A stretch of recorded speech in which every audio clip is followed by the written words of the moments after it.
सोलापूर शहरातील विजापूर रस्त्यावरील कंबर तलावात आज मंगळवारी सकाळच्या सुमारास एक अनोळखी मृतदेह आढळून आलाय।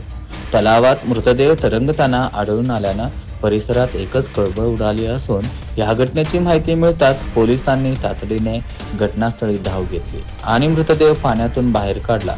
सध्या मृत व्यक्तीची ओळख पटवण्याचे काम सुरू आहे। पोलिसांनी या प्रकरणी अधिक तपास सुरू केला आहे। मृतदेह नेमका तलावात कसा पोहोचला, तो अपघाती मृत्यू आहे की यामागे काही संशयास्पद कारण आहे, याचा शोध लावण्यासाठी पोलिसांची टीम काम करत आहे। घटनास्थळी मोठ्या प्रमाणात नागरिकांची गर्दी जमली होती। बघ्यांनी परिसरात गर्दी केल्याने काही काळ वाहतुकीवरही परिणाम झाला। पोलिसांनी गर्दी नियंत्रणात आणत मृतदेह ताब्यात घेतला आणि तो शवविच्छेदनासाठी सिव्हिल हॉस्पिटलमध्ये पाठवला। पुढील तपास विजापूर पोलीस ठाण्याचे अधिकारी करत आहेत।